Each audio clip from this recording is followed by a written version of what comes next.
In this video, we are going to review some of our problems from the unit on set theory. Let's get started.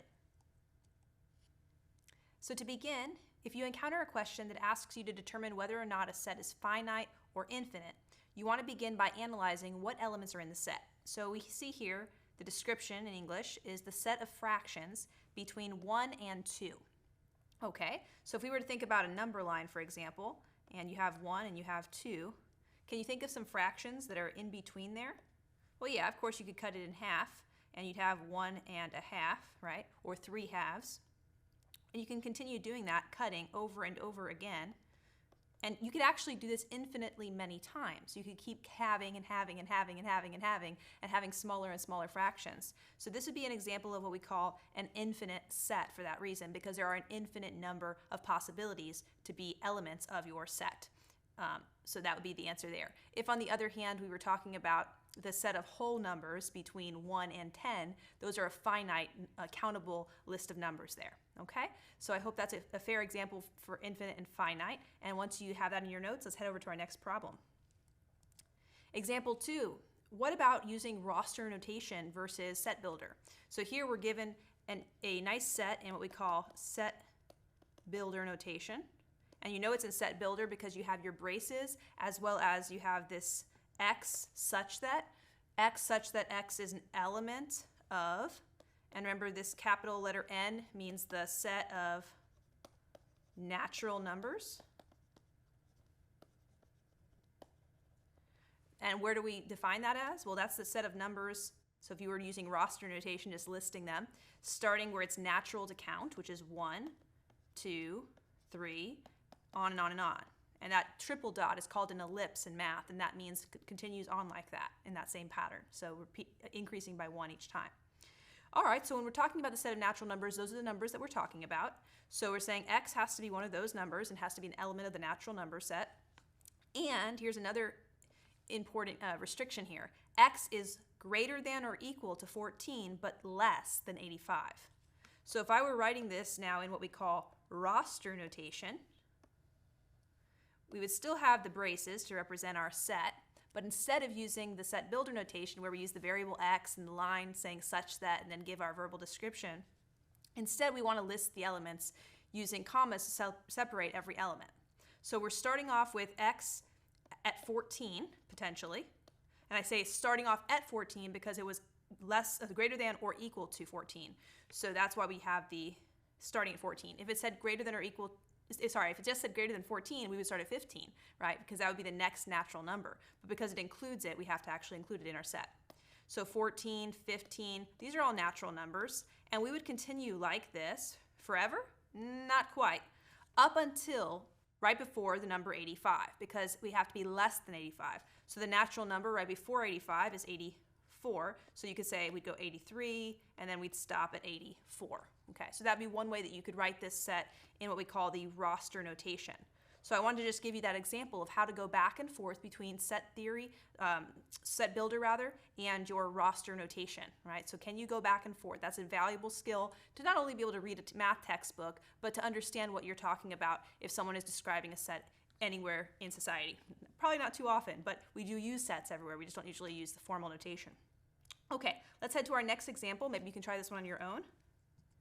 Example 3 asks us to determine whether or not two sets are equivalent, equal, or both. Okay? So remember those words, equivalent and equal, they sound very similar because they both start with an EQ, right? But they are not the same. Okay? So when we talk about equal sets, what did that mean? That's right. We had to have exactly the same elements in our set. Okay? It didn't mean that you could have part of them. It meant all of them. Whereas equivalent, what did that mean? That's right, the same number of elements. So one has to have exactly the same to have equality. The other has to have the same number. For example, we talked about in one of my old videos, if I have 2 classes and each class has 30 students, I would say those are equivalent sets of students, right? But if they're not identical in exactly who's in both classes, they're not equal classes. Now, if you had both, that would be the situation where you do have 2 equal sets, because by definition, remember that if you're equal, you must have exactly the same elements, which means you have the same number of elements in both sets, and thus you'd be both. So if you're equal, then by default, you're both equal and equivalent. So let's see what we have here. Set A has the elements inside purple, green, yellow, while set B has purple, green, orange. Maybe these are someone's favorite colors. So person A likes purple, green, yellow, whereas person B likes purple, green, orange. Well, they have a lot of similarities. They share two of the same preferences here for colors. However, these are not equal, are they? They are not equal because they're not identical.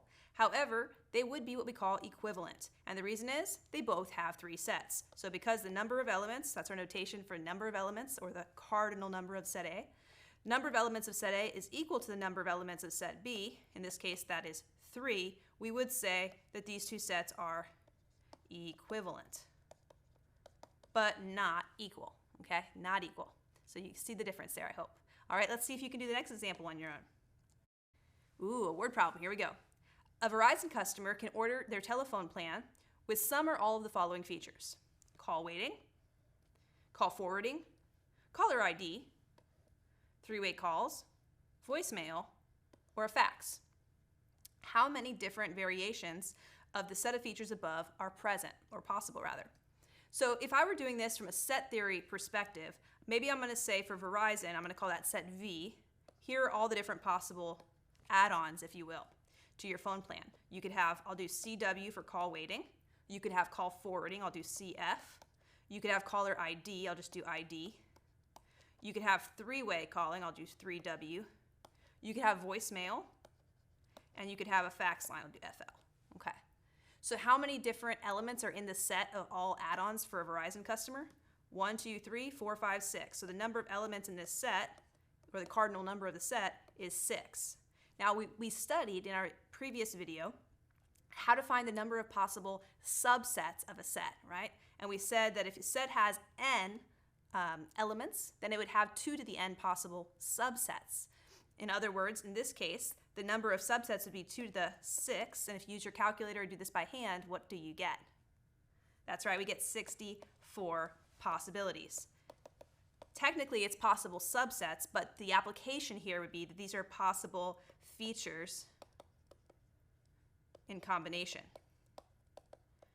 So the different options for how they're going to purchase their phone plan. Do they want to have all of them? That would be one subset. Do they want to have 5 of these? There's 5, there's different ways that you can have 5 of these. 4 of them, 3 of them, 2 of them, 1 of them. Do they want none of the add-ons? If you're buying a car, the same thing happens. Especially a brand new car, you're customizing it. Which of these features do you want? And we can now tell that there are 64 different ways that the customer can make a decision, okay? So that is what we're talking about here. Now, technically, if we were talking about proper subsets, remember we'd have to subtract 1, and that would be the situation where you can't choose all of them, but you can choose everything below that number. So there would be, in that case, 63 possible proper subsets. But since it said list all possibilities, that is one of the possibilities that we choose all 6. Okay, let's head to our next example. Feel free to try it on your own. It says determine the truth value, true or false, for each statement. The first statement says, can you read this? The set with the elements book and magazine is a, what does this mean?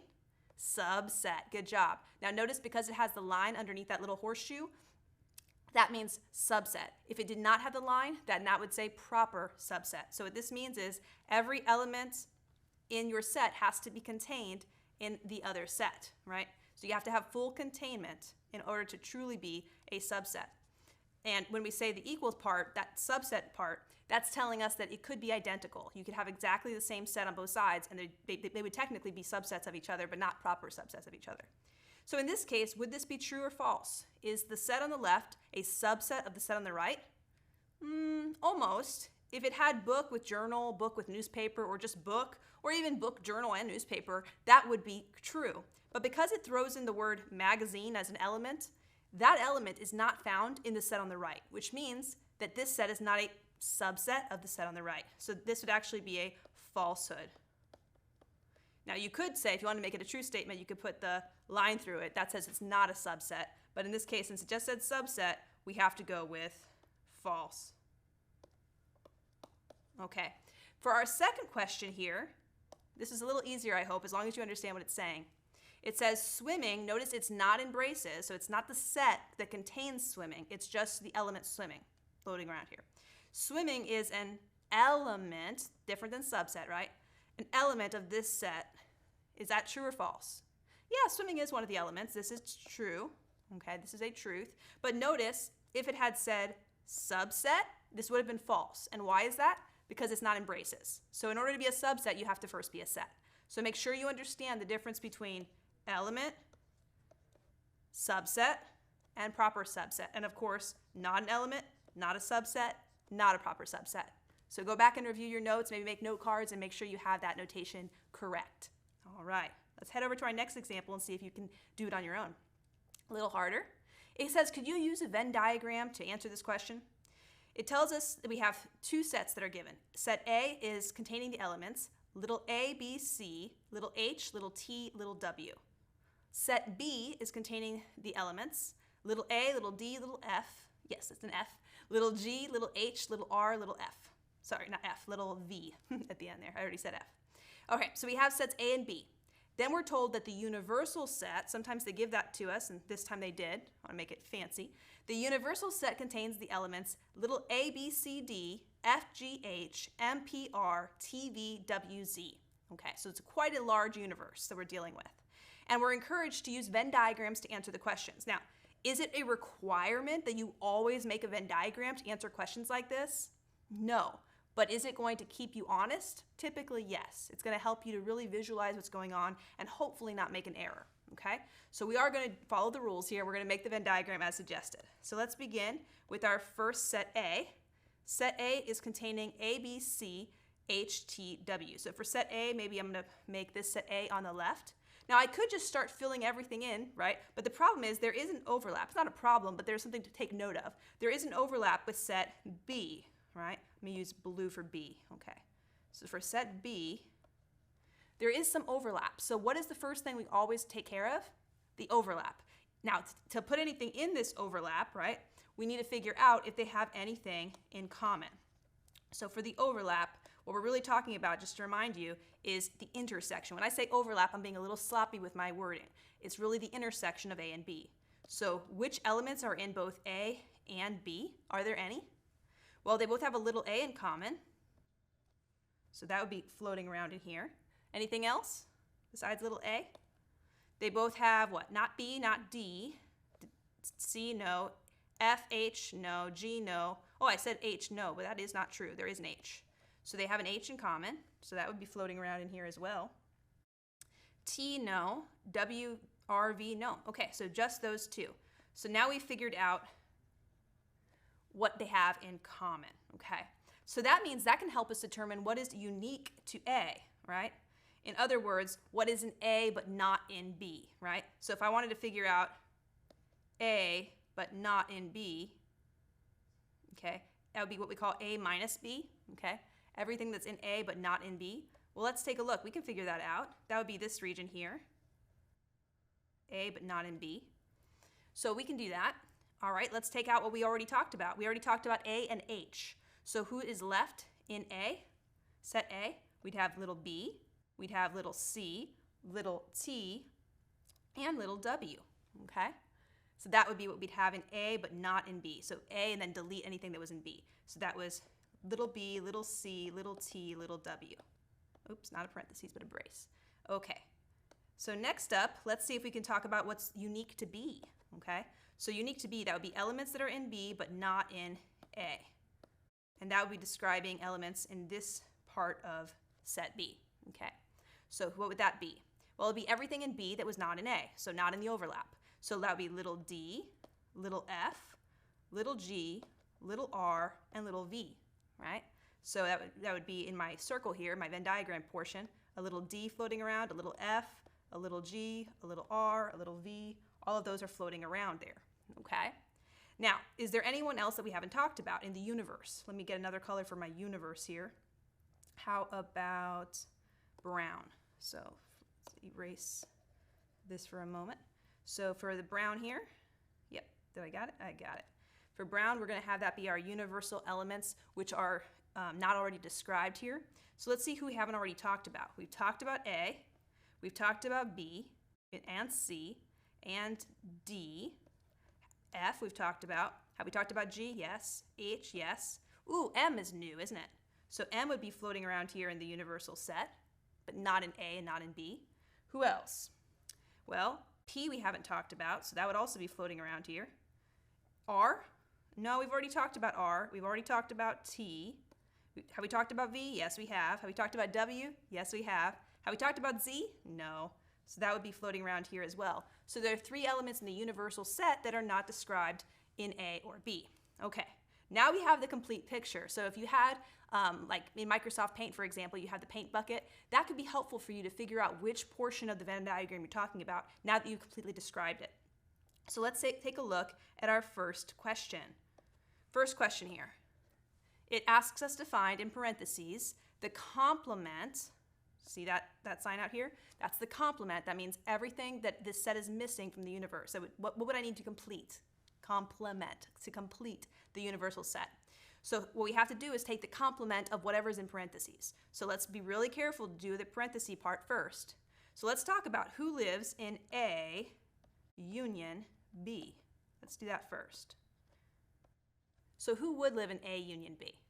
That would be anything in A united with anything in B. I talked about in an old video about my marriage when my husband and I got together. All of his debt, all of my debt, all of his assets, all of my assets went in the pot and we united them. Okay, that's the idea of a union here. Everything from A, everything from B, put it together. So let's take a look. That would be B, C, T, W from the orange part. That would be the A and the H that they shared in common already. And that would be the D, F, G, R, and V that was in the B part only. So when you put all that together, that would be your A union B. So B, C, I'm just putting them in order that I see. It's not necessarily how I would prefer you write it in alphabetical order, but I'm doing them from left to right here. So B, C, T, W, and then we have the A, H from the overlap. And then let me make some more space here. There we go. And then we would have the D, the F, the G, the R, the V. Now technically we prefer alphabetized, but for the sake of this intermediate step, it's not going to kill us. All right, last step to get part A correct. Okay, so to get part A correct, now what do we have to do? Let me get a color that we haven't used. We have to take the complement. So now we're going to take the complement of that set. So to take the complement of that set, what does that mean?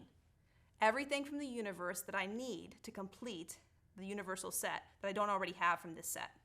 So looking at the universe, that would mean, so in yellow here, let me just make a little note. So A union B was anything in here, anything in here, and anything in here. You could use a paint bucket to see it better. So all of that would be yellow, okay? So who is not in the yellow zones? Well, that would just be the M, the P, and the Z. The M, the P, and the Z would be our answer here. Let me get the right color.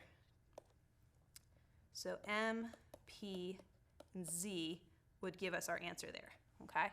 M, P, Z. That's everything that is not already talked about from the universal set. So in A union B, we got most of the elements. But what are we missing to complete the universal set? We're missing M, P, and Z. Okay, so again, the visual helps you to see it really nice. Could you do it without the visual? Yes, but I highly recommend that you get the Venn diagram correct. Let's take a look at B now for a moment together. Let's take a look at B.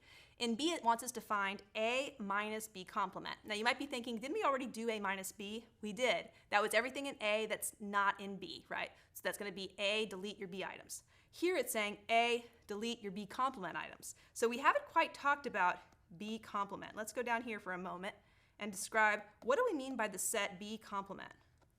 Well, that's everything that B is missing in order to complete the universal set, right?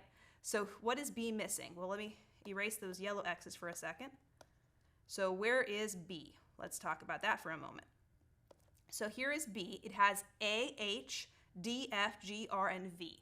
So everything that B is missing would include C, B, T, W, M, P, and Z. That would be what we describe as B complement, everything that B would need to complete the universal set. So I'm going to write that out for us in alphabetical order, I think. B, C, and then it would be, if I can do that correctly, M, P, T, W, and Z. Now, I might have messed that up, but I think that's alphabetical. Okay, on the spot here. So now that we have B complement written down, how do we answer this question? We need A subtract B complement, A delete B complement. So what elements in A that are not found in B complement? So let's see if we can finish this question. So elements in A that are not found in B complement. Now looking at the picture, you can kind of see that, can you? Pretty clearly. Let me get black as my color here for A minus B complement. So take a look at A, and now delete any items that we just talked about from B complement. Well, that would delete B, C, T, W, leaving me with just A and H. So the visual, I think, is very helpful. Could you do this with just the roster notation itself? Yes, but you'd be canceling out a lot of letters and having to erase your marks each time. So I highly recommend the Venn diagram, and that's why we teach it to you, to help you to visualize what's going on with each new set combination. All right, so once you think you have that down, let's head over to example 7 here on your review. Another word problem, here we go. It says a survey of 85 Barnes & Noble customers found these were the most popular types of reading books that they liked. 44 liked mysteries, 33 liked sci-fi, and 29 liked romance. Now, right now, if you were to add those numbers up, would they add up to 85? That's just a side note here, but the answer might not be yes, because there might be some overlap, okay? Now, here they get into more granularity or detail, and they tell us 13 purchased both a mystery and a sci-fi book. 5 purchased both sci-fi and romance. 11 purchased both mystery and a romance novel. Okay, so there's our little bit of overlapping. And here's a major overlap, they tell us. 2 people purchased all 3 types. So this person likes to read all types of these books. Then it tells me, could you create a Venn diagram to find out how many customers surveyed purchased exactly 2 types? Exactly 2 types. Now, it didn't say purchased at least 2 types, right? It says exactly. That means only 2 types. Not 3 types, not 1 type, but exactly 2 types. So to get started here, it would help us to make a Venn diagram with 3 circles and potentially some overlap. And I say potentially because sometimes there is no overlap, right? There are some people who don't like any of the books together. They only like one, right? But if there is some overlap, we need to describe that with our Venn diagram. So that's what we've shown here. We have 3 circles showing the different overlapping regions. So for the first thing, what did we start with? Again, I encourage you to try it yourself first. What did you start with? Did you start with the overlap of all 3? I hope so. So that's where we want to begin. The 2 people who purchased all 3. But let's describe who we're talking about here. We're talking about people who liked maybe mysteries, could be M, sci-fi, could be SF, and romance could be R, okay? You can put them in any order as long as your description is saying the same thing. Okay, so how many people liked all 3? 2 people. So that is the number that goes in the overlapping region, okay? Now this is a little different than the last example. Just keep in mind, this time we're talking about the number of people in each of these regions. Last time we were talking about the actual elements in the regions. So you can use numbers or you can use elements. So here we're talking about the number of items. So that is a little different. But the process is similar. Next up, what did you do? Did you talk about overlapping regions 2 at a time? I hope so. So for example, for murder and sci-fi, let me get a color you can actually see here. How about orange? Murder with sci-fi. Okay, for murder and sci-fi, what are we talking about? Well, murder and sci-fi, or I said murder, it's mystery. You can tell I like murder mysteries. For mysteries and sci-fi, there were 13 people. So we'd be talking about 13 people that need to be represented in this space, right? Of this overlap between mystery, I keep saying murder, mystery and sci-fi. So 11 people. Well, we've already talked about 2 of them. So if you take 13 minus 2, do you get 11? I sure hope so.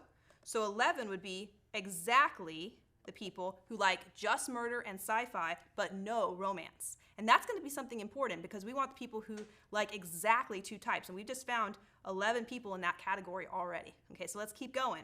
Let's go to our next color we could pick here. How about violet? Okay, so let's look at maybe this region, mystery with romance, okay? Mystery with romance. So mystery with romance, it looks like there are 11 people who liked mysteries with romance novels, okay? And if as we've already noted, 2 people liked all 3. So we'd be talking about 11 minus 2, which is 9. So that would be right here. 9 people would only like mystery and romance, but they would not like sci-fi. And that's, again, one of those exactly 2 categories type of person, okay? And the next overlap region we'd probably go to, let's pick another color here. How about black? This would be people who liked romance novels and sci-fi. Romance novels and sci-fi. So we already know 2 people liked all 3, but let's find out how many people liked romance and sci-fi only. So they tell us here in our notes here that 5 people liked sci-fi with romance. So again, we'd have 5 people minus the 2 that liked all 3. That leaves us with 3 people that liked, oh, wrong place. Oops, there we go. 3 people that are going to like just sci-fi and romance, right there. And again, those would be exactly 2 things at a time. So those are really what they're asking you for. At this point, you could have paused the problem and add 11 plus 9, which is 20, plus 3, and you have your answer. 11 plus 9 plus 3. You should be getting an answer of 23. That's the answer to the problem. However, if you wanted to just get practice finishing this off, because sometimes they ask you different categories, right? How many people only like mysteries? Or how many people only like sci-fi? Or how many people only liked romance? Or how many people didn't like any of these? You could continue by using the same process of arithmetic, but thinking and then using the proper subtractions. So what am I saying here? For instance, if I wanted to know the number of people who only liked mysteries, we were told that 44 people liked mysteries in total, right? But we've already mentioned who? We've already mentioned these 11 people, these 2 people, and these 9 people. That's 22 people.